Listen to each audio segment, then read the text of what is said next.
প্রিয় viewers, bachelor রান্নাঘরে আপনাদের সবাইকে স্বাগতম। আজকে আমি দেখাবো আপনাদেরকে কালো জিরা দিয়ে হাঁসের মাংস ভুনা। রেসিপির নাম কালো জিরা দিয়ে হাঁসের মাংস ভুনা। আমি প্রথমে আলু কেটে নিয়েছি বড় বড় করে, বড় সাইজের আলু। আর মাংসটাকে সুন্দরভাবে নিয়ে যেটা কালো জিরা বেটে নিয়েছি। তারপরে নিয়েছি হচ্ছে আপনার রসুন বাটা, তারপরে আছে আদা আছে, গরম মশলা আছে, তারপরে আছে আপনার হচ্ছে ধনে বাটা, লঙ্কা বাটা। এটা আমি 5 স্পেশাল একটা মশলা বানিয়েছি, আমি নিজে হাতে বানিয়েছি। 5 পদের মশলা দিয়ে দিয়ে বানিয়েছি। এবার আপনাদেরকে দেখাবো হচ্ছে আপনার সুন্দর করে মশলাটা আমি বাটিয়ে নিয়েছি। এটা মাংসটা দিয়েছি, কাঁচা লঙ্কা দিয়েছি আগে থেকেই। এবার আমি একটু লবণ দিয়ে দেবো, পরিমাণ মতো লবণ দিয়ে দেবো। আপনারা দেখতে পাচ্ছেন, আপনারা আসলে ব্যাচেলার রান্না করে অনেকেই রান্না করে হাঁসের মাংস খেতে ইচ্ছে করে, কিন্তু ভালো সুস্বাদু রান্না করতে পারেন না। আমার এই রান্নাটা দেখে আপনারা নিশ্চিত সুস্বাদু রান্না করতে পারবেন। এটা আমার আত্মবিশ্বাস, আপনারা পারবেন, অবশ্যই পারবেন। ব্যাচেলার যারা আছেন তারা অবশ্যই পারবেন। আমার ভিডিওটা দেখবেন এবং বেশি বেশি শেয়ার করে দেবেন, তাহলে আপনাদেরকে সুন্দর রান্না করতে পারবো। এবার আমি দিয়ে দিচ্ছি 5 স্পেশালি মশলা গুঁড়ো, ধনে গুঁড়ো, তারপরে দিয়েছি হচ্ছে আদা বাটা, রসুন বাটা। এবার দিয়েছি আপনার হচ্ছে মশলাটা দিয়ে দিয়েছি সুন্দর করে, দেখতে পাচ্ছেন। দিয়ে দিলাম হচ্ছে কাঁচা লঙ্কা গুঁড়ো দিয়েছি, কাঁচা লঙ্কা বাটাটা দিয়েছি। একটু ঝাল ঝাল আছে, ঝাল না হলে বেশি ভালো লাগে না। একটু মশলাটা আমি দিয়ে দিয়েছি, সব মশলা দিয়ে এবার আমি আপনাদেরকে দেখাচ্ছি। দেখতে পাচ্ছেন আমি এবার সর্ষের তেল দেবো, হালকা সর্ষের তেল, আমার নিজের হাতে সর্ষের তেল বাড়িতে বলেছিলাম। সেই সর্ষের তেল দিয়ে আমি দেওয়ার পরে কালো জিরাটা আমি গুঁড়ো করে রেখেছিলাম।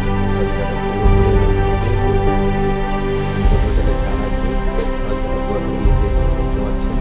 এই মশলাটা দেওয়ার জন্য হাঁসের মাংসটার টেস্টে একটা স্বাদ আসবে। দেওয়ার পরে এটা সুন্দর করে মাখা জোকা করে আমি রাখবো। হলুদটা পরে দেবো, কারণ হচ্ছে আগে হলুদটা হচ্ছে এটা রং আসবে, কিন্তু আমি এটাকে আগে ভালো মতন মাখিয়ে নিব।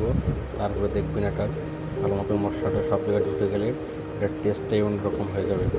আপনারা দেখতে পাচ্ছেন সুন্দরভাবে আমি একটা মাখা জোকা করে নিচ্ছি।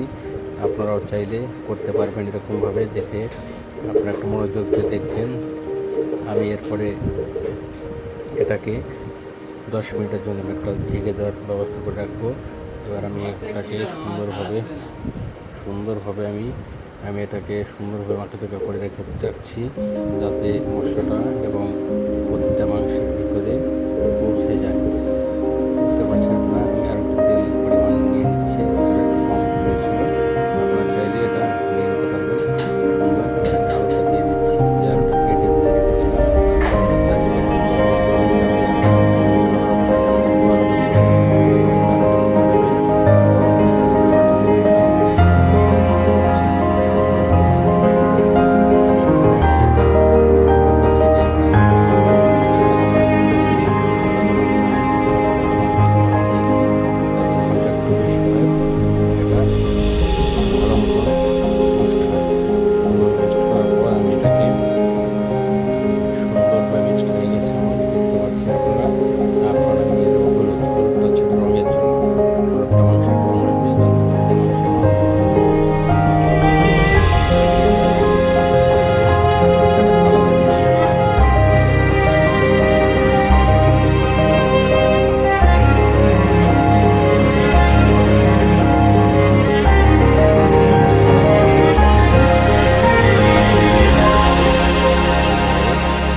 আপনাদেরকে এই বেচালা রান্না করি।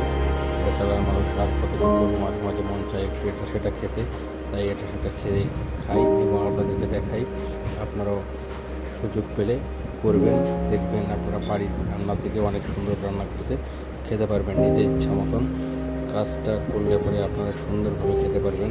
আপনারা দেখতে পাচ্ছেন সুন্দরভাবে রান্নাটা হচ্ছে, কত সুন্দর।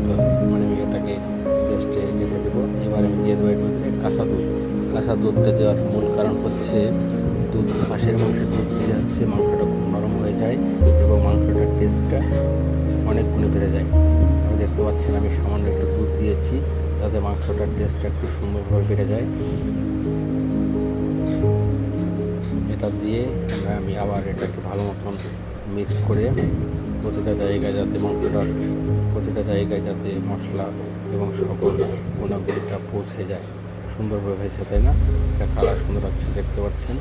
আমি হাতটা পরিষ্কার করে নিচ্ছি, দেখতে পাচ্ছেন এত সুন্দরভাবে। এবার আমি এটাকে 10 মিনিটের জন্য ঢেকে রেখে দিয়েছিলাম। 10 মিনিট পর আমি এসে চুলাটাকে জ্বালিয়ে দিয়ে এটাকে আমি রান্নার জন্য প্রস্তুত করেছি। 10 মিনিট পর দেখেন চুলাটা আমি জ্বালিয়ে দিয়েছি। প্রথমে একটু মিডিয়াম, তারপর একটু হাই আছে চালাবো আস্তে আস্তে, যাতে মাংস মশলাটা পুড়ে না যায়। সুন্দরভাবে জ্বালাতে থাকবেন আপনারা, দেখবেন জ্বালাতে যখন এটা একটা ভালো মিক্সড হয়ে গেছে, তখন আপনারা কী করবেন, আপনারা তখন সুন্দরভাবে একটা পরিবেশন, এটা দেখেন কি সুন্দর একটা তৈরি হয়েছে। আমি গরম জলটা করে রেখেছিলাম, গরম জলটা করে এটার ভিতরে দিয়ে দিয়েছি।